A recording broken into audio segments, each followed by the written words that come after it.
늘상 하는 얘기지만은 어려운 일도 닥치고 위기도 닥치고 또 어려울 때가 힘들 때가 있습니다.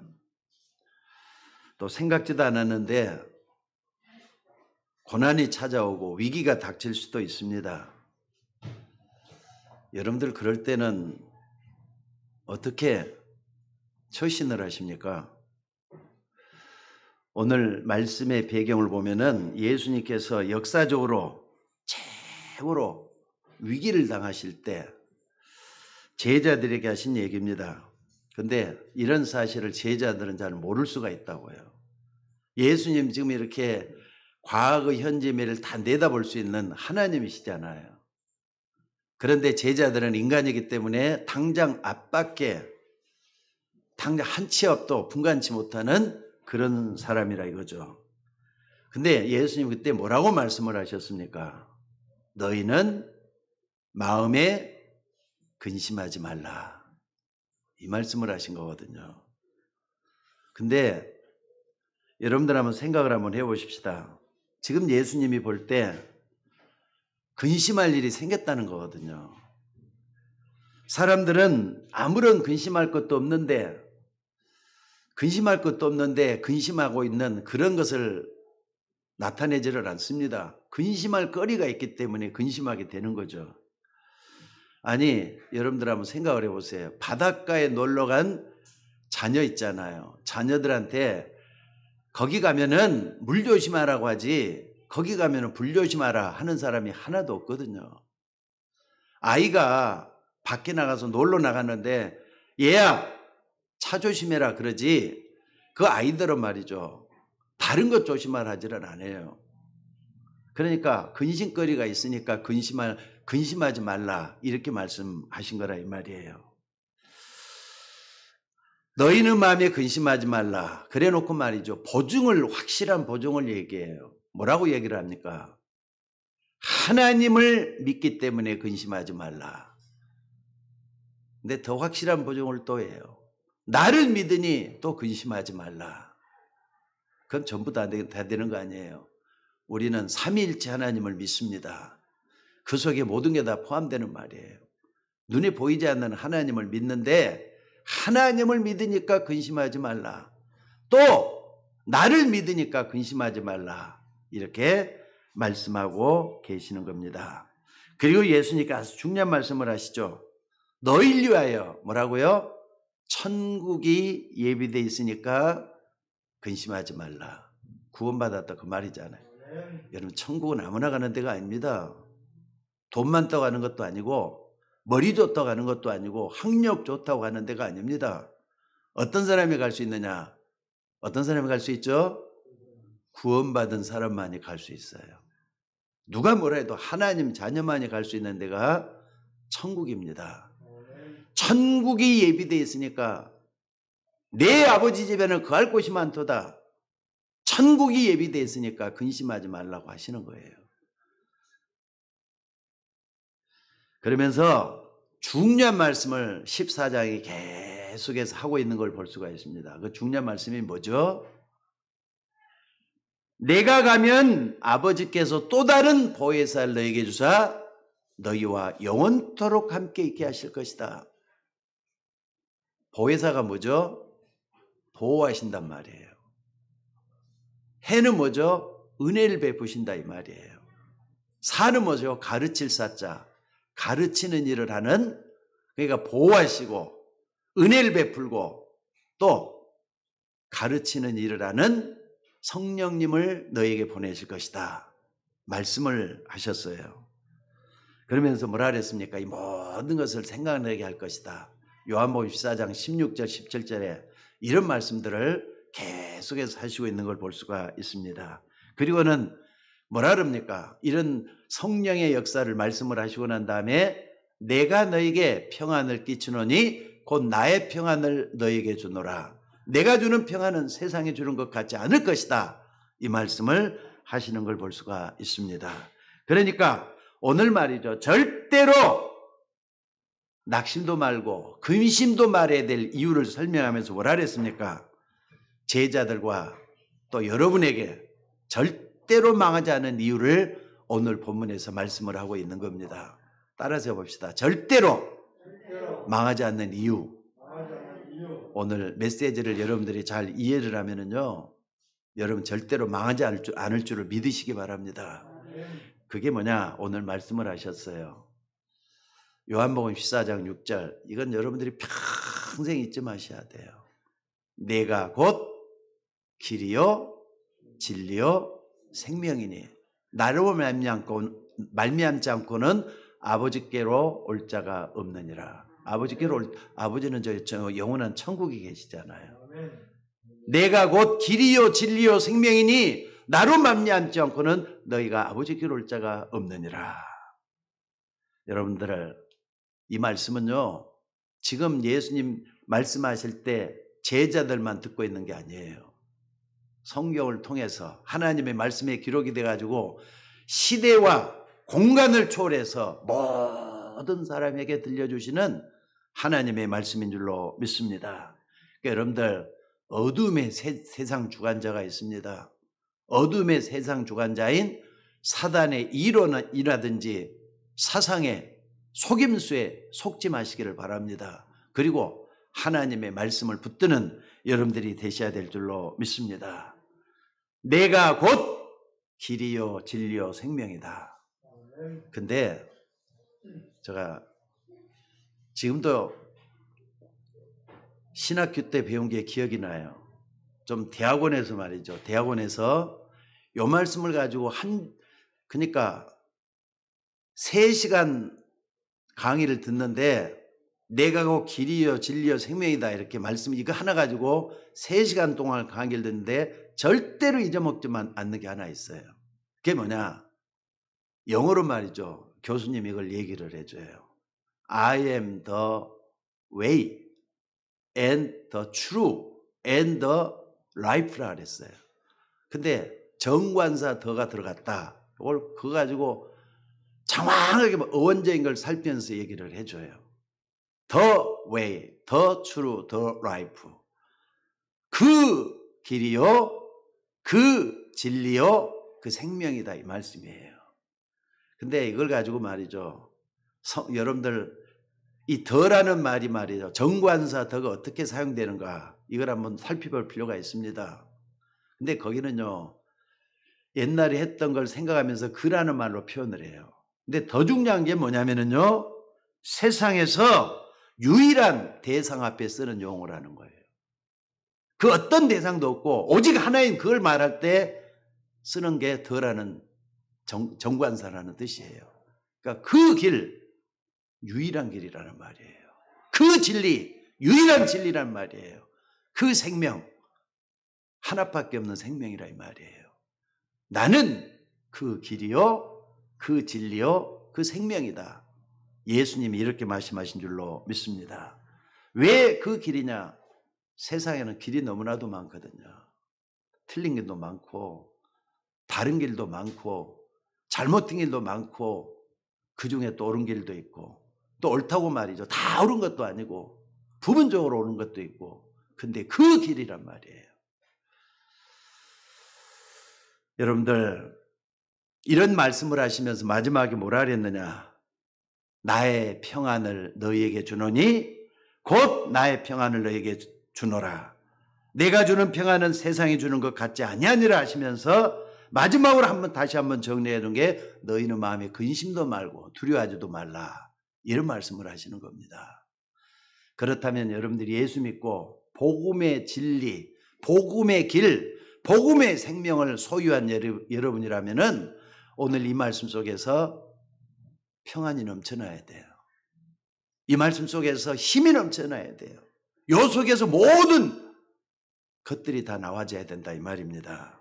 그래서 오늘 여러분들 언약을 좀 분명히 붙잡을 수 있기를 바랍니다.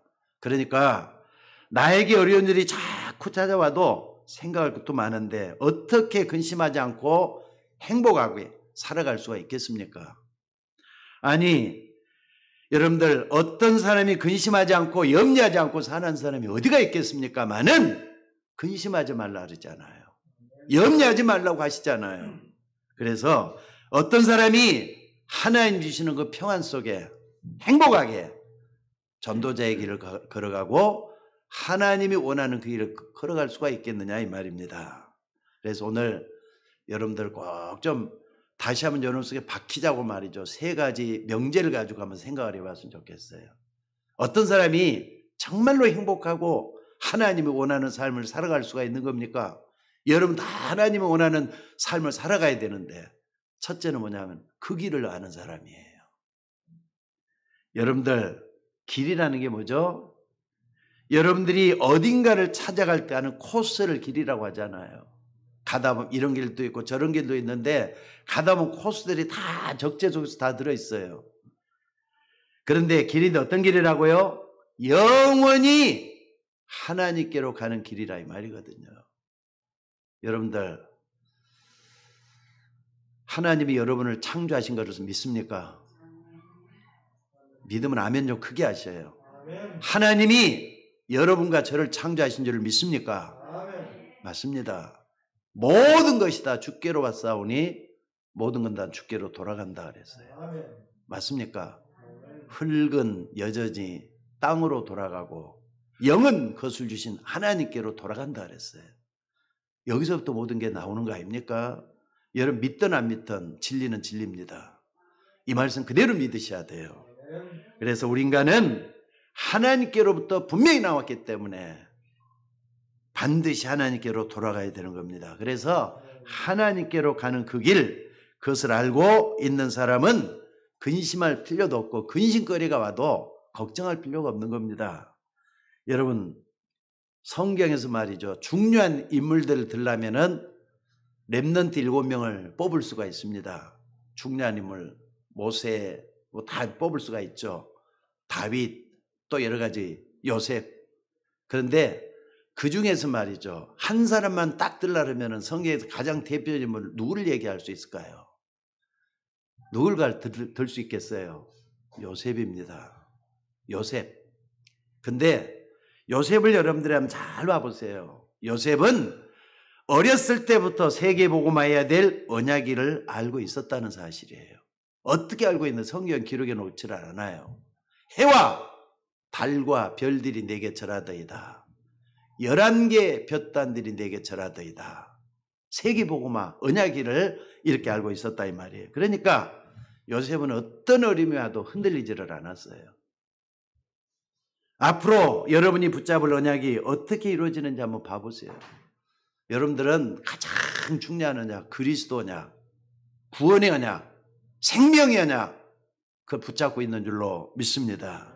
우리 서울 예인교회가 이걸 붙잡고 난 사람들 어떻게 되는가 확인 한번 해보시기 바랍니다. 그리고 여러분 가운데 단 한 분이라도 말이죠. 그리스도 모르는 사람 없어야 돼요. 강단에서는 그리스도밖에 선포한 기억이 저는 없습니다.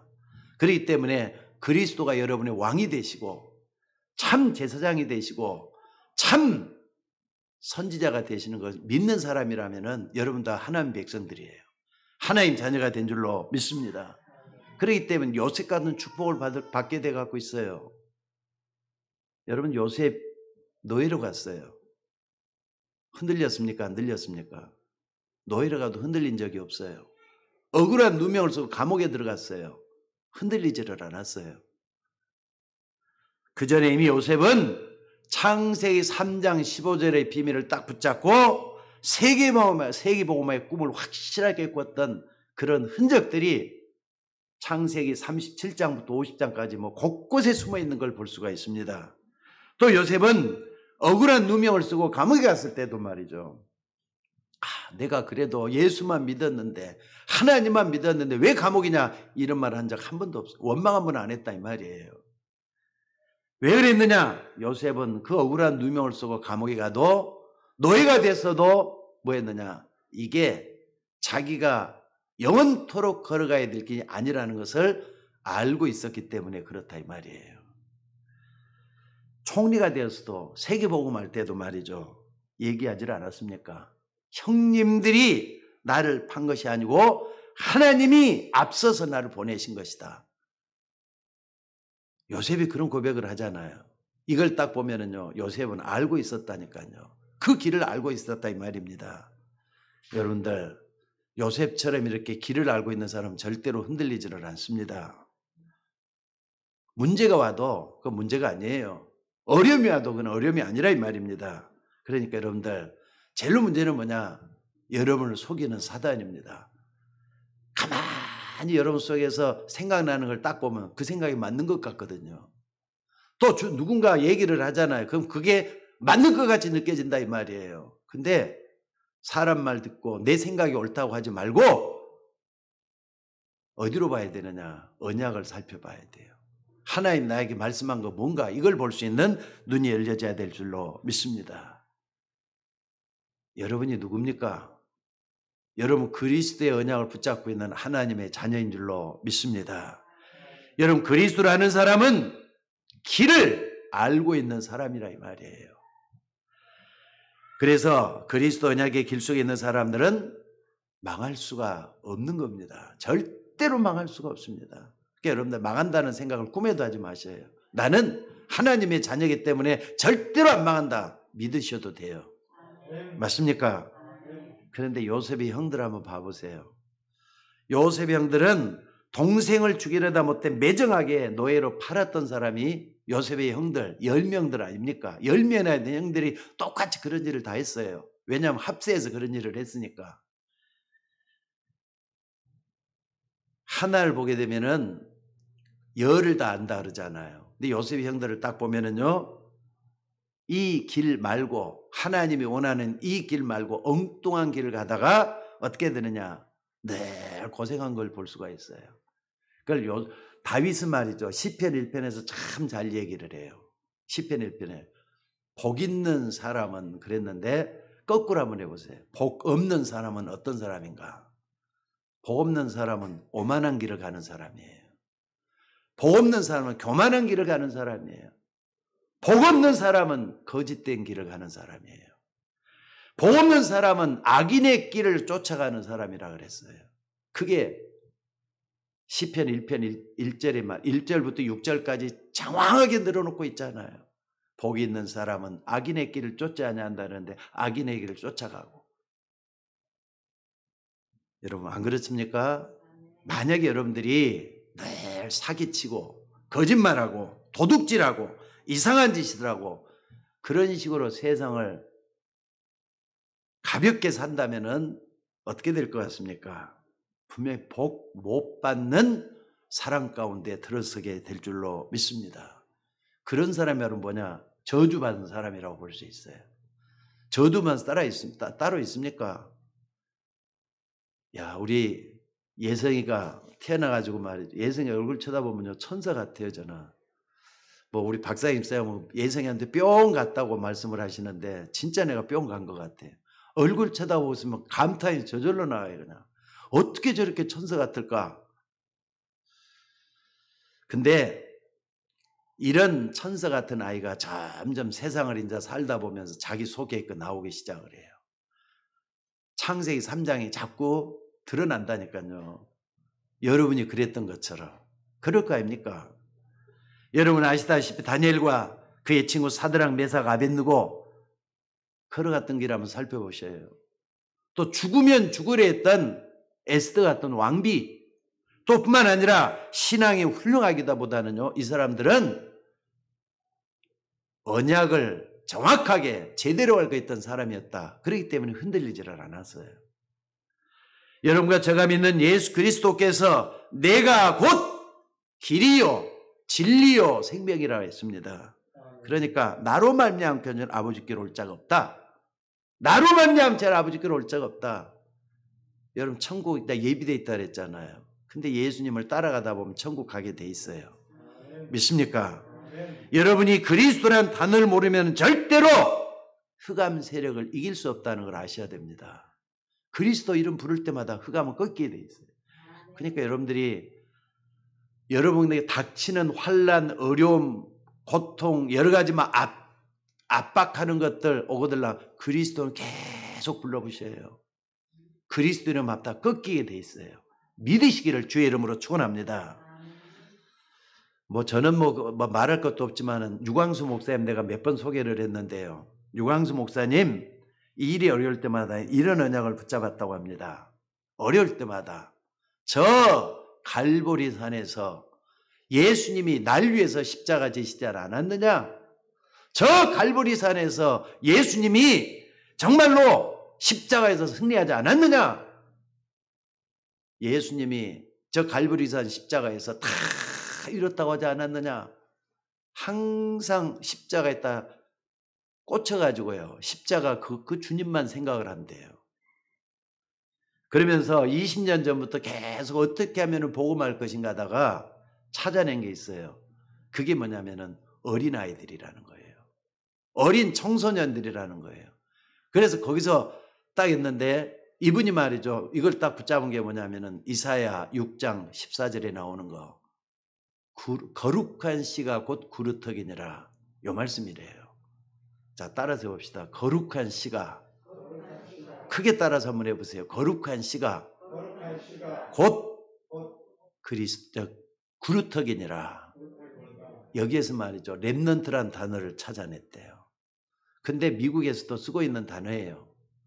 한국에만 쓰는 단어가 아니라 정말로 중요한 성경에서 나오는 단어가 구루터기라는 단어, 렘넌트라는 단어라는 겁니다. 그래서 미래를 살리려면 반드시 렘넌트 운동해야 된다 해가지고 렘넌트 운동했다가 완전히 꽂혀버렸어요. 그래서 말이죠. 전도자들 전부 다 끌고 갈 때 렘넌트 운동 했다가 말씀을 지금까지 많이 해왔던 겁니다. 여러분도 우리 교회에서 렘넌트라는 말 많이 사용하잖아요. 왜 그런가를 생각을 한번 해보세요. 그러다가 또 뭐냐? 렘넌트를 살리기 위해서는 교회가 뒷받침이 되는데 그 중에서도 중직자들이 이 사람들을 이 렘넌트를 밀어야 된다. 배경이 돼줘야 된다. 그리고 경제 뒷받침이 돼줘야 된다 갖고 중직자 운동 이걸 만들어낸 거예요. 중직자 대회를 세워서 중직자를 때로 훈련시켜서 제자 운동하자 이렇게 나왔던 게 렘넌트 운동, 중직자 운동 이렇게 된 줄로 믿습니다. 그러니까 여러분들 교회 부흥보다 더 중요한 게 뭐냐? 여러분들이 예수님의 참된 제자가 되어서 살리는 운동하는 여러분들이 되셔야 될 줄로 믿습니다. 그러니까 렘넌트 운동, 중직자 운동은 교회를 살리고 세상을 살리는 지름길이라고 말할 수가 있습니다. 그래서 모든 것에다가 렘넌트란 말을 붙여놨어요. 심지어 신학교도 말 렘넌트 신학교. 요리 이제 영어로는요 간단하게 RTS라 그래요. 렘넌트 디오로지컬 세미나리. 앞에만 딱 렘넌트 디오로지컬 세미나리 RTS 이렇게 딱 붙였어요.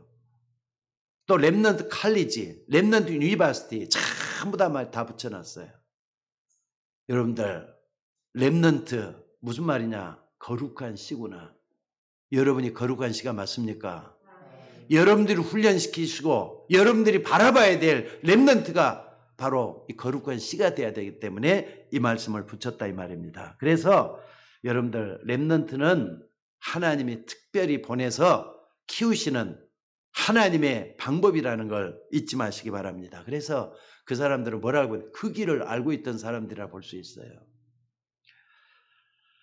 자, 그리고 나는 길이요 진리요 생명이니 그랬는데 두 번째로 여기 뭡니까? 진리라 그랬어요. 진리.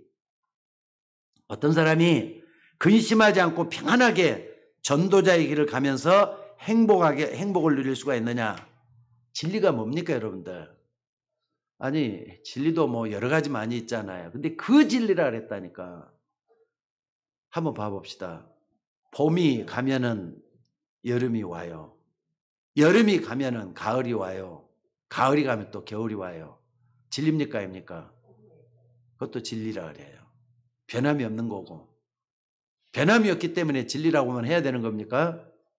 근데 아까도 말했지만 진리라는 건 유일한 대상에 쓰는 말이라 그랬잖아요.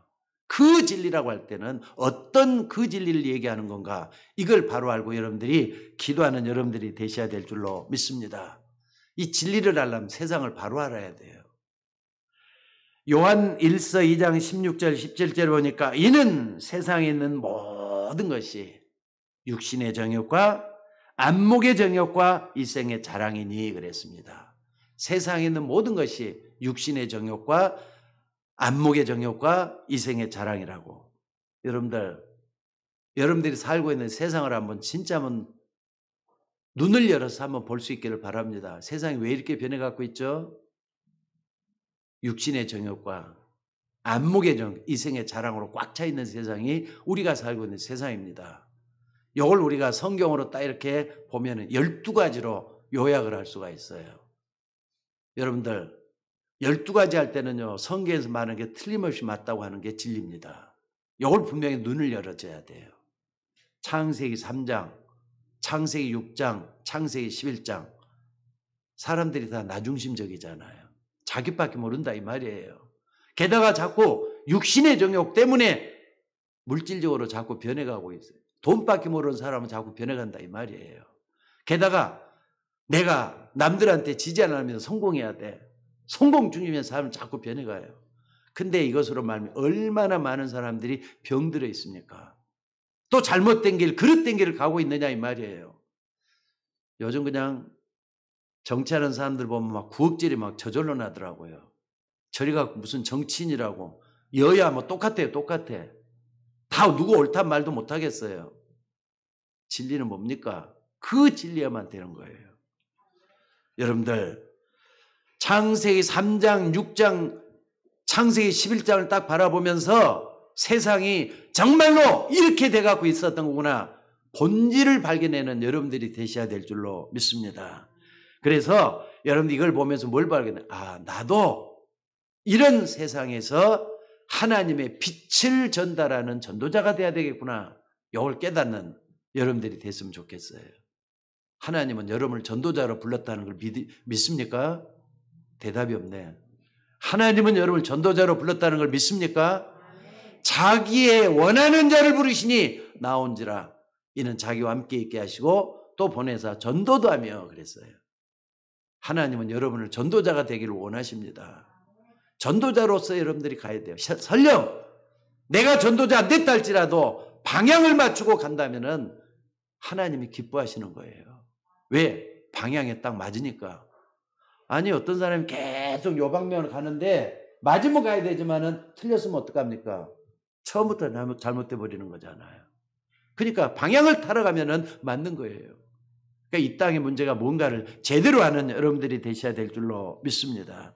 만약에 이거 여러분들이 깨닫지 못하잖아요. 깨달을 때까지 고생하게 될 걸 각오하셔야 돼요. 무슨 말인지 알겠습니까?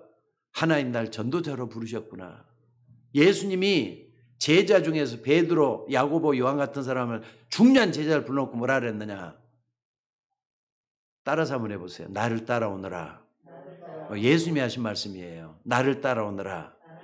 내가 너희로 사람 낚는 어부가 되게 하리라. 그 베드로, 야고보에만 해당되는 말씀이에요. 이 땅에 있는 모든 신자들에게, 성도들에게, 제자들에게 똑같이 주는 말씀이라는 걸 잊지 마셔야 돼요. 그러니까 나는 얘하고 상관없다. 그 사람 구원받았는지 나는 의심스러워요. 구원받았다라면 당연히 이렇게 하는 거예요. 아니 여러분에게 일어난 최고의 사건이 뭔데? 구원 사건 아닙니까? 여러분 일생의 최고의 사건은 하나님 자녀가 된 거예요. 그렇다면 나에게 일어난 최고의 사건이 하나님 자녀가 된 거라면은 바로 하나님을 안 믿는 저 사람에게 일어나는 최고의 사건은 하나님 자녀가 되는 일이에요. 그게 전도잖아요. 전도라는 도구로 그렇게 되는 거기 때문에 여러분 그 속에 여러분의 인생이 있어져야 될 줄로 믿습니다. 만약에 이걸 여러분들이 깨닫는다면은 세상의 올무 거기에서 다 끝나게 돼 있다는 거 믿으시기 바랍니다. 또 사단은 우리에게 뭘 줬느냐? 틀린 걸 줬어요. 분명히 이게 안 돼. 틀린 게 줬다고. 그게 뭐냐? 사람 눈에 보이는 것에 우상을 만들어 가지고 섬기게 하는 겁니다. 우상 섬기는 사람들, 아니 세상에 우상 섬기는 사람이 더 많아요. 창조자 하나님 믿는 사람들이 더 많아요. 대답을 한번 해보셔요. 이 세상에는 우상 섬기는 사람 더 많아요. 창조자 하나님 믿는 사람 더 많아요. 우상 섬기는 사람 더 많아요. 왜 그렇게 됐습니까? 창세기 3장, 6장, 11장을 통해서 바울이 이걸 정확하게 꼬집어내요. 사도행전 13장, 16장, 19절에 무속, 점술, 우상 종교 이걸 딱 끄집어내 갖고 말씀을 했어요. 여기 전부 다 세상 얘기를 지금 하고 있는 거잖아요. 성경 얘기만 하는 게 아니라 세상이 이렇게 됐다는 걸 성경은 요약을 하고 정리해 주는 그런 말씀들이에요. 게다가 마지막 하나 더. 여러분 개인에게는 어떤 함정이 들어있느냐? 불신약 6가지가 들어있었던 거예요. 예수 믿기 전에는 불신약 6개 속에서 어떻게 되느냐? 멸망으로 가게 돼 있었잖아요. 그러니까 지금 여기 예성이 아빠도 여기 와서 예배드리고 있는데 예성이는 태어날 때부터 하나님을 알고 있는 아이가 아닙니다. 맞습니까? 틀립니까? 이 아이에게 뭘 심어줘야 되느냐? 하나님 살아계시다는 걸 심어주는 게 최고의 축복이에요. 저는 그거라고 분명히 믿습니다. 이걸 심어주기 위해서 내가 어떻게 해야 되느냐? 내가 먼저 하나님 알고 제대로 믿는 참 신자가 되어져야 돼요. 그래야만이 뭐가 되느냐? 이 아이에게 모르는 가운데 파가 전달이 되잖아요. 아, 아빠는 이런 사람이었어. 나도 그런 사람 돼야 되겠어. 저는 우리 집안이 다 안 믿는 사람이기 때문에 거기에 한이 맺히는 사람이에요. 우리 부모님은 전부 다 믿었단 말이에요. 근데 믿고 나니까 이것밖에 아이한테 전달해 줄 게 없어요. 그래서 우리 김신혜 씨, 김지혜 씨도 마찬가지로 예수 믿도록 하는 것이 최고의 소원이고 하나님 뜻대로 사는 게 최고의 저는 목표가 되고 있어요. 오늘 여러분들 하나님에 대해서 아무것도 모르고 태어난 사람은 창세기 3장 속에서 태어났잖아요. 안 그렇습니까? 창세기 1장에서 태어났으면 오직이나 좋겠어요. 창세기 3장에서 태어났다니까. 그러니까 온갖 고생과 어려움과 고통을 당하다가 하나님 모르는 가운데 어디까지 가버려요? 지옥까지 가게 돼 갖고 있는 게 불신자 상태 6가지예요. 여러분 안 그렇습니까? 그런데 우리는 거기서 어떻게 했다고요? 완전히 빠져나왔어요. 아멘 안 해요? 여러분은 완전히 빠져나왔어요. 하나님 자녀란 말이 그 말이에요. 불신자 상태에서 완전히 빠져나온 사람이라 여러분 그걸 믿으시기를 주의 이름으로 축원합니다. 그래서 성경에는 아주 중요한 절기를 주면서 이런 것을 기념하게 만들었어요. 뭐라 그랬느냐? 언약의 피 바른 날에 나왔다 해서 6월절이라 그랬잖아요. 6월절은 뭡니까? 여러분들이 구원받은 하나님의 자녀가 되고 예수님을 영접한 바로 그걸 갖다가 6월절이라고 표현을 해요. 아니 여러분 봐보세요. 애굽의 노예로 있었는데 6월절 피 바른 날에 전부 다 애굽의 노예에서 다 빠져나왔잖아요. 그게 6월절이에요. 또 뿐만 아니라 광야길 가는 동안에 하나님이 성령으로 함께 하겠다 해서 붙여진 게 뭐냐면 오순절이라 그래요. 오순절 날이 이미 이름에 앞에는 생명하고 연관되어 있지만은요, 두 번째는 능력과 연관이 있어요. 여러분 성령 충만 받기를 주의 이름으로 축원합니다. 그러면 하나님의 역사가 일어나기 시작을 해요. 또 뿐만 아니라 여러분은 그냥 이 땅에 사는 것처럼 보이지만은 여러분의 배경이 하나님 나라요. 또 영원한 하나님의 은혜 속에 그 천국에 가게 돼 갖고 있는 게 뭐냐? 천국의 축복, 수장절의 축복이라 그래요. 6월절, 오순절, 수장절 이 세 절기를 지키라고 처음부터 말씀을 하셨잖아요. 그런데 유대인들은요, 형식은 지켜요. 6월절, 수장절, 오순절이요. 내용을 다 빼버렸어요. 그러니까 하나만 하잖아요. 절기 지키면 뭐합니까? 내용을 제대로 알고 지켜야지.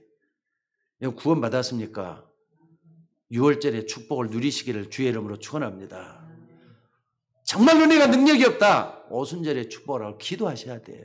오순절날이 이미 이런 말은 기도해서 능력 받으라 이 말이에요. 수장절의 축복, 여러분 천국 가잖아요. 지옥은 안 갑니다. 아멘 안 해요? 여러분 지옥 안 갑니다. 지옥 안 가기 때문에 수장절의 축복을 누리셔야 될 거 아닙니까? 하늘 배경을 누리라 이 말이에요. 그런데 여러분들 이것을 유대인들은 그랬다 할지라도 예수님이 이 땅에 오심으로 이걸 다 성취해버린 줄로 믿습니다. 그래서 그게 뭐냐? 갈보리산, 감람산, 마가다락방이에요. 여기서 언약을 주신 걸 여러분들이 잘 생각을 해봐요. 갈보리산 할 때는 다 이뤘다 그랬잖아요. 여러분들 예수님이 십자가 지심으로 모든 문제 다 끝내버렸어요. 죽음, 사망, 고난 문제 다 해결해 버렸어요. 이걸 믿고 기도하는 여러분들 되시기를 바랍니다. 그리고 감난산 우리에게 사명을 줬어요. 여러분들이 해야 될 일도 그 속에 다 있어야 돼요. 6분의 중직자를 뽑았지만은 앞으로 말이죠. 고난의 길을 걸어가나 할지라도 그 사명의 길을 가야 되는 게 감남산의 언약을 붙잡기를 하라 이 말이에요. 그리고 나머지는 뭡니까? 마가다락방에서는 교회 시작을 알려줬잖아요. 교회 시작할 때도 마찬가지입니다. 성령 충만 받아서 땅끝까지 증인돼야 되기 때문에 교회를 지키고 파수하는 우리가 돼야 될 걸 말씀하고 있는 줄로 믿습니다.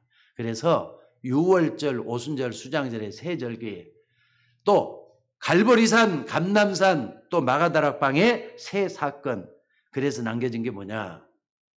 그 속에 그리스도, 하나님 나라, 성령 충만이에요. 여러분 아무리 말해도 말이죠. 그리스도, 하나님 나라, 성령 충만은 여러분들이 반드시 붙잡아야 될 하나님의 언약의 말씀인 줄로 믿습니다. 그래서 이게 뭐냐? 진리라는 거예요. 요한복음 8장 32절에 보니까 진리를 알지니 진리가 너희를 자유케 하리라. 여러분 다 알잖아요. 근데 알지니 할 때는요. 야다라는 말이에요. 헬라어로 야다란 말하고 똑같아요. 히브리어로 야다란 말하고 똑같아요. 체험하는 지식을 얘기하는 거예요. 가슴으로 와닿아가지고 뜨겁게 된 그 지식을 말하는 거예요. 아, 정말로 성경의 가장 중요한 사건 그리고 가장 중요한 언약들이 나를 위해서 그래야 됐구나. 정말 내가 이렇게 구원받은 게 감사하구나. 이게 이렇게 깨달아지는 거. 여러분들 이게 말이죠. 진리를 안다고 하는 말이에요. 머릿속에 하는 지식이 아닙니다. 가슴으로 내려와져서 이 진리야말로 나를 살리고 내 가정을 살리고 우리 교회를 살리는 거구나. 또 여러분의 직장과 사업장을 살리는 거구나. 이게 진리예요. 자, 따라서 해봅시다. 진리를 알지니 진리가 너희를 자유케 하리라. 내가 곧 길이요 진리요 할 때 그 진리라는 거 이걸 얘기하는 거예요. 그렇기 때문에 이 진리를 가지고 있는 사람은 보혜사 성령으로 성령의 역사하는 걸 체험하게 될 줄로 믿습니다. 여러분들 그래서 이 진리의 자유함과 평안을 받고 사는 사람은 절대로 망할 수가 없습니다. 죽음과 사망의 권세 또 뿐만 아니라 죄악에서부터 완전히 빠져나온 하나님의 자녀이기 때문에 그렇다 이 말입니다. 그러니까 지금도 예수 믿는답시고 교회를 다니지만은 아직까지도 낙심될 일이 있습니까? 또 여러 가지로 불안하고 초조한 그런 게 있습니까? 여러분 하나님을 알고 믿는 사람에게 낙심이라는 것은 사치스러운 그 단어예요. 그거 하지 마시기를 바랍니다. 내가 어떻게 해야 되겠나? 하나님 말씀 정말 붙들고 하나님 앞에 서야 되겠다. 이런 여러분들이 되셔야 될 줄로 믿습니다. 또 살다 보면 어려운 일도 닥치죠. 위기도 닥치죠. 근데 위기가 아니라 기회로 삼으셔야 돼요. 어려움이 아니라 이를 통해서 하나님의 계획을 발견하는 여러분이 되셔야 될 줄로 믿습니다. 그러니까 어떤 환경이나 조건이 나에게 어려움을 준다 해도 절대로 낙심하지도 말고 불평하지도 말고 그 어려움 속에서 하나님이 주신 것을 붙잡는 여러분들이 되셔야 될 줄로 믿습니다. 오늘 현장에서 여러분이 승리하는 여러분들이 되셔야 될 줄로 믿습니다. 여러분들이 살아가면서 수많은 일들, 사건들을 경험할 거예요. 근데 어떤 일이 일어나도 진리를 이길 수는 없는 거예요. 안 그렇습니까? 예수님의 말씀은 진리입니다. 말씀을 끝까지 붙잡고 언야로 붙잡는 여러분들이 되시기를 바랍니다. 그래서 그냥 진리가 아니에요. 그 진리라는 거예요. 그 진리. 그냥 길이 아니라 그 길이라 그랬잖아요. 그리고 세 번째, 오늘 생명이라 그랬어요. 근데 생명도 그 생명이에요. 더 라이프라 그랬잖아요. 그 생명이라고 해요. 그리고 그 이후에 일어난 엄청난 생명운동 한번 봐보세요. 예수님이 생명이라 그랬는데 생명은 계속해서 움직이고 변화되고 바꿔지고 갱신되고 그게 생명이잖아요. 살아 움직이는 거잖아요. 여러분들 초대기에서 일어났던 생명운동 전 세계로 퍼져나갔어요. 오늘 우리 교회도 마찬가지입니다. 여러분들의 믿음이 살아있고 정말 올바른 걸 붙잡았다면 이렇게 생명운동이 일어나야 되는 게 당연한 거예요. 만약에 그게 아니라면 문제가 있는 거라는 걸 잊지 마셔야 돼요. 당시 성공했다고 말하는 종교 지도자들, 바리새인들이죠. 근데 바리새인들은요, 초대교회에 모여가지고 있는 사람들 아마 얘기는 들었을 거예요. 근데 그 사람들 보고 뭐라 그랬습니까?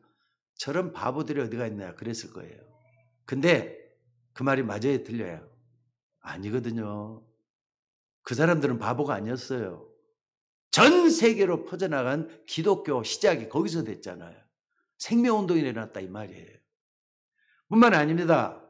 세계를 주름잡던 로마 군인들이고 정치가들 이런 사람들은 저 조그마한 마가다나 일어나는 일을 갖다 하찮게 봤어요. 저기 뭐 저런 바보들이 어디가 있느냐 그랬지만은 얼마가 300년이 지나고 났는데 로마를 완전히 삼켜버렸어요. 그리스도의 사랑이. 그리스도의 진리가 삼켜서 로마 황제가 예수 믿게 되는 그런 역사가 일어난 생명운동이에요. 맞습니까? 역사적으로 가장 하나님께 큰 응답을 받은 데가 어디냐? 저 마가다락방 초대교회였다 이 말이에요. 왜냐하면 그리스도 하나님 나라 성령 충만은요 살아서 움직이는 생명운동이기 때문에 어렵습니다. 그러니까 여러분들이 그리스도 하나님 나라 성령 충만 말로만 이렇게 하지 말고 그리스도 이름을 계속 좀 불러보셔요. 보좌의 축복이 일어나게 될 줄로 믿습니다. 그리스도 이름 계속 부르면은 여러분의 하나님의 형상이 회복되기 시작하도록 되어 있어요. 여러분도 하나님의 형상을 가지고 있는 인간이잖아요. 하나님의 형상 회복돼야 된단 말이에요. 또 뿐만 아니라 내 속에 생기 있어요. 여러분 속에 영혼의 생기가 있다. 여기에 살아 움직이는 것을 체험을 해야 돼요. 그러면 어떤 일이 벌어지느냐? 생명의 역사가 일어나도록 되어 있어요. 뭐가 안 됩니까? 생명과 연관시켜 보셔야 돼요. 생명 대신 그리스도와 연관시키는 여러분들이 되셔야 될 줄로 믿습니다. 그 생명운동의 주인이 누굽니까? 그리스도이기 때문에 그래요. 믿습니까? 생명의 주인은 그리스도십니다. 여러분의 주인이시잖아요. 그래서 그분이 시간표를 우리에게 항상 알려줬어요. 그러니까 성경에 보면 특히나 사도행전을 보면요 이런 말이 나와요. 오순절날이 이미 이름에 그랬어요. 여러분들 그 말은 흘러 지나가는 그런 말씀이 아닙니다. 오늘 여러분들 언약 정말 붙잡고 있기를 바랍니다. 지금 고민하고 있는 육신적인 거 다 내버리고 진짜 힘을 좀 얻는 여러분들이 됐으면 좋겠어요. 그게 마가다락방에서 오순절 마가다락방에서 일어났던 그 힘이에요. 사도행전을 갖다 다른 말로 뭐라 그러느냐 성령행전이라 그래요. 성령이 역사했던 그 일을 기록한 거기 때문에 성령행전이라고 합니다. 또 다른 말로는 전도행전이라 그래요. 그러니까 사도행전을 딱 살펴보면은요 참 중요한 말들이 많이 나옵니다. 근데 시간표가 딱딱 있는 걸 볼 수가 있어요. 그날에 이날에 또 그때 또 날마다 이런 말이 딱 들어있어요. 이게 뭔가를 여러분들 한번 살펴보셔야 돼요. 하나님은 오순절날이 이름임에 바람 같은 불 같은 성령의 역사가 일어났다. 이렇게 고백을 하고 있습니다. 여러분들 그때 뭐냐 초대교회 많은 분들을 그때 다 여신 거예요. 바람 같은 불 같은 성령이 있어라서 각 사람에게 성령이 임하는 게 보였다 그랬어요. 여러분에게 그때가 일어나줘야 돼요. 그 시간표가 여러분에게도 와야 돼요. 성령이 임하는 시간표. 아 나에게도 성령 충만한 역사가 일어나야 되겠군. 이걸 깨닫는 여러분들이 되시기를 주의 이름으로 축원합니다. 그러니까 여러분들 여러분에게 아직도 하나님의 시간표가 남아있어요. 하나님 자녀가 됐으면 하나님의 시간표 잘 분별할 수 있는 여러분이 되셔야 돼요. 아 나도 성령 충만해야 될 시간표가 있구나. 그럼 뭘 해야 되는 거예요? 기도하셔야 되잖아요. 그때를 놓고 기도하시는 거예요. 여러분들 지금 어려움이 왔습니까? 근데 그게 진짜 어려움이라고 생각하셔요? 아직 시간표가 아닙니다. 시작이 안 됐다 이 말입니다. 요셉이 노예로 갔어요. 근데 그게 진짜 어려움이었어요? 하나님은 시작을 아직 안 하셨잖아요. 노예로 간 그 자체가 시작이 아니라 시작도 안 했다는 걸 볼 수가 있어요. 아니 누명을 쏘고 감옥에 갔는데 그게 어려움이라고 생각이 됩니까? 아직 시작도 안 됐다. 분명한 게 있어요. 여러분에게 어려움을 준 것처럼 보이지만 절대 아니라 분명히 뭔가 하나님의 계획이 있었다는 거. 여러분 그거 잘 보시잖아요. 한번 가보세요. 요셉이 왜 노예로 갔다 그랬죠? 요셉이 왜 노예로 갔습니까? 형님들에게서 나와야 될 시간표였기 때문에 하나님 노예로 보내신 거예요. 요셉이 왜 감옥에 갔습니까? 보디발의 집에서 나와야 될 시간표였기 때문에 노예로 보냈다 이 말이에요. 하나님은 요셉을 딱 보관했다가 공무원이 될 수 있는 나이 30이 딱 되니까 그때 말이 시간을 맞춰가지고 감옥에서 나오게 만들잖아요. 어쩜 그렇게 절묘한 시간표인지 모릅니다. 애국법에 의하면은요, 공무원이 되려고 하면은 나이가 30이 넘어야만 된대요. 근데 감옥에 있는 7년 동안 뭐 하는 세월이었어요? 감옥에서 말이죠. 정치 훈련을 시키잖아요. 하나님의 시간표가 얼마나 교묘한데.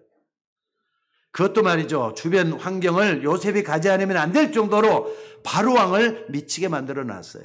그게 바로 하나님이 바로왕에게 꿈을 꾸게 만들잖아요. 근데 그 꿈은 요셉 아니면 해결도 못하는 꿈이에요. 술사들 다 데려놓고 정치인들 다 데려놔도 해석이 안 돼요. 근데 요셉이 가니까 하나님이 그 꿈을 해석하리이다 하면서 해석하잖아요. 그러니까 요 시간표 여러분에게도 와줘야 돼요. 아, 하나님을 믿으면 이렇게 되겠구나. 요셉은 꿈을 해석할 때도 전혀 교만하지 않았습니다. 왜 그랬을 것 같습니까? 요셉은 길을 알고 있었어요. 노예로 갈 때도, 감옥에 갈 때도 요셉은 길을 알고 있어요. 참 신기하죠? 길을 아는 사람은 흔들리지도 않고요. 교만하지도 않고 그 길 따라서 겸손하게 걸어간다 이 말입니다. 우리 6분의 중직자들도 나는 겸손했으면 좋겠어요. 권사님이 되고 서리집사님 된다고 다 끝나는 게 아니라 시작이잖아요. 하나님은 시작도 아직 안 하셨어요. 그렇기 때문에 하나님이 나에게 맡겨준 사명은 너무 크고 엄청나구나. 이걸 알고 하나님 앞에서 있는 여러분들이 될 수 있기를 주의 이름으로 축원합니다. 나는 이렇게 생각을 해요. 하나님은 만들어 쓰시는 분이라고. 완성되어 있기 때문에 쓰는 게 아니라 만들어 쓰시는 분이라고 저는 생각을 해요. 다 훈련시키잖아요. 여러분들 그것으로 끝난 게 아니라 예수님이 승천하실 때도 다 끝났습니까? 아니에요. 뭐 했느냐? 상상치도 못할 놀라울 일이 벌어진 게 뭐냐면요. 하나님이 복음운동을 막는 바리새인의 괴수, 바리새인의 두목이라 할 수 있는 사울을 완전히 꺾어가지고 다메섹 도상에서 막 사울아 사울아 너는 왜 나를 핍박하느냐 그러면서 사울을 무너뜨리잖아요. 거기서 완전히 깨지고 난 바울이 어떻게 변하죠? 전도자로 변하잖아요. 시대적인 전도자로 부름을 받게 된 게 그 내용이 여기서 나온다 이 말입니다. 그러니까 하나님은 바울뿐만 아니라 여러분에게도 깨닫게 만드는 그 축복을 주신 줄로 믿습니다. 그러니까 이렇게 딱 되니까 유대인들은 어떻습니까? 저 바울 배신자라고 말이죠. 죽여야 된다. 그러니까 계속 쫓아다니잖아요. 그런데 그런 가운데서 바울은 말이죠. 자기 배웠던 지식이 엄청나잖아요. 바울같이 많이 배운 사람은 없어요. 근데 자기 배운 지식에다 복음을 딱 깨달았다. 그 지식이 엄청나잖아요. 그걸 가지고 처음 가자마자 선교사로 나갔는데 첫 파송이 뭐냐. 어떤 섬에 들어가서 다수라는 섬에 들어가서 거기서 총독을 완전히 싸우고 있는 점수라는 사람을 완전히 깨트려 버려요. 그 사람을 회개시키잖아요. 그리고 또 바울이 말이 선교사를 처음 한 일이 그 일이지만은 어떻습니까? 그걸로 끝난 게 아니라 완전히 귀신 들려가지고 그 지역을 점술로 완전히 장악하고 있는 어린 소녀 하나 완전히 하나님께로 돌아오게 만들어버리잖아요. 생명운동이잖아요. 여러분들 사람 살리는 생명운동 속에 여러분들의 인생이 있어져야 될 줄로 믿습니다. 그러니까 하나님이 상상치도 못하는 모든 흑암들이 그리스도 이름 제대로 부를 때 일어나기 시작했다. 나중에는 바울을 통해서 어떠니 로마를 살려야 되겠다. 이제 이게 또 꽂히기 시작을 해요. 여러분들도 하나 깨닫게 되면요. 하나님은 계속 성령으로 역사하게 돼 있어요. 세계복음화가 목사님이 저렇게 세계복음화 외치고 있는데 이거 나 혼자만 외친다고 될 일이 아니잖아요. 성도들 모두에게 또 6분의 중직자들이 세계복음에 꽂혀야 된다는 걸 말씀을 하고 있는 겁니다. 그러니까 여러분은 연약하지만은 로마를 살려야 되겠다. 그때 어떤 일이 벌어집니까? 똑같은 일이 또 일어나요. 이곳에서도 마가다락방에서 일어났던 성령 충만한 역사가 또 일어나기 시작을 해요. 그러니까 성경 반복이거든요. 13장, 16장, 19장 사도행전 딱 보면은 반복이에요. 전부 다. 전부 다 뭐 하는 거냐? 그때마다 생명운동이 다 일어났어요. 사람이 살아나지고 불신자에서 돌아오고 로마 황제 앞에 보내는데 기도하는 바울 앞에서 하나님이 그 예수님께서 나타나고 뭐라 합니까? 바울아 두려워 말라. 내가 로마 황제 가이사 앞에 서야 할 것이다. 말씀을 하시는 예수님이에요. 그러니까 하나님은 저와 여러분을 바울처럼 계속 세계 복음하는 일로 끌고 가기를 원한다 이 말이에요. 우리가 거기에 쓰임 받는다면 절대로 망하지 않는다는 걸 믿으시기 바랍니다. 그래서 과연 여러분들이 성경에서 이렇게 말씀하고 있지만은요, 문제는 그거예요. 과연 그런 일들이 나에게도 일어날 수 있겠는가? 여러분에게도 일어날 수 있을까요? 나같이 무능하고 나같이 공부도 많이 못하고 미련한 나 같은 사람 그 일을 할 수 있겠느냐? 하나님은 그런 사람을 쓸어가지고 전도자 삼았다는 거 잊지 마셔야 돼요. 그러니까 나는 아무것도 할 수 없다. 문을 딱 닫아놓은 게 문제예요. 나도 하나님 앞에 좀 쓰임받아야 되겠다. 하나님은 생명운동 나를 통해서 원하신다. 여기서부터 시작하시면 돼요. 따라서 해봅시다. 나를 따라오너라. 나를 따라오너라. 제가 그랬어요? 예수님이 그랬어요? 예수님이에요. 나를 따라오너라.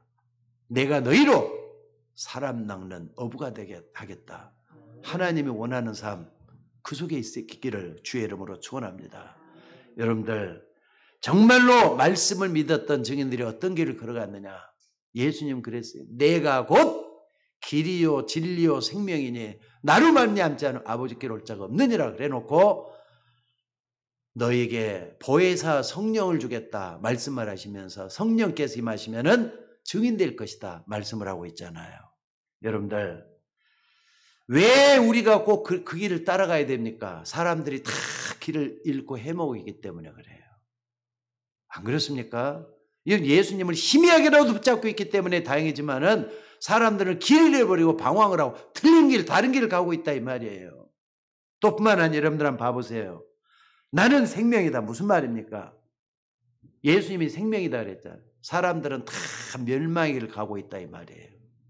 그래서 오늘 여러분들 길이요 진리요 생명이다. 이 말씀을 정말로 붙잡고 기도하는 여러분들 되시기를 바랍니다. 자, 그러면은 근심하지 않아도 되는 겁니까? 아닙니다. 근심하라 그랬어요. 어떤 근심을 하라 했느냐? 고린도서 7장 9절로 10절에 보니까 하나님의 뜻대로 하는 근심은 후회할 것이 없는 구원에 이르기에는 회개를 이루는 것이라 그랬어요. 그런데 세상 근심은 사망에 이르는 것이다 그랬습니다. 그러니까 세상 근심 많이 하지 말고 하나님을 위하는 근심을 많이 하는 여러분들 되면은 이게 복받는 길이라는 걸 말씀을 하고 있습니다. 한번 예를 들어 보겠습니다. 시간이 많이 가 있기 때문에 그 몇 가지만 얘기 듣게요. 요셉 형들 한번 봐보세요. 세상 근심만 많이 했어요. 왜 동생이 말이지 이렇게 우리를 고자질을 하고 그래갖고 있느냐? 불평불만하고 세상 근심 많이 했을 거예요. 근데 망하는 길을 걸어갔어요. 요셉은 하나님의 길을 원하는 그 길을 가면서 근심을 했어요. 하나님을 어떻게 하면 이렇게 할 수 있겠는가? 요셉은 하나님 앞에 온전히 쓰임받았어요. 또 다윗, 사울도 한번 봐보세요. 사울 어떻게 하면 다윗을 없애버릴 것인가? 세상 근심 다 했어요. 근데 다윗은 어떻게 하면 하나님께 영광을 돌리신가? 그러다가 다윗이 이스라엘의 왕으로서 말이에요. 사울은 버림받고 다윗은 또 이스라엘의 왕이 되고 그렇잖아요. 여러분 세상 근심은 끝입니다. 근데 하나님을 위한 근심은 우리에게 영원토록 영생을 주는 축복이 되는 거라는 걸 믿으시기 바랍니다. 자, 어떻게 하면 됩니까? 언약 따라가면 돼요. 한마디로 길이요 진리요 생명 되시니 그 언약 따라가면 돼요. 무슨 일이 일어나도 예수님 나의 길이다. 나의 진리다. 나의 생명이다. 목표는 저 영원한 천국이잖아요. 내 아버지께는 구할 집이 많도다 그랬어요. 우리는 그 목표 영원한 천국을 들어가기 위해서 길 되시고 진리가 되시고 생명 되신 그분이 걸어가는 그 길을 걸어가는 여러분들이 되셔야 될 줄로 믿습니다. 그러면 어느 날 여러분들이 승리하는 그 자리에 있게 될 줄로 믿습니다. 자, 기도하겠습니다. 하나님 은혜를 감사합니다. 오늘 또 말씀을 붙잡고 나가는 종이 되게 하옵소서. 오늘 또 주시는 언약, 내가 곧 길이요 진리요 생명이니 나로 말미암지 않고는 아버지께로 올 자가 없다 그랬습니다. 영원한 천국 길을 우리에게 예비해 두시고 우리로 하여금 그 길 따라가게 하시는 주여, 틀린 길 가지 않도록, 다른 길 가지 않도록, 망하는 길 가지 않도록 우리를 온전히 인도하여 주옵소서. 모든 걸 주님께 감사드리며 우리를 구원하신 예수님의 이름으로 기도드리옵나이다. 아멘.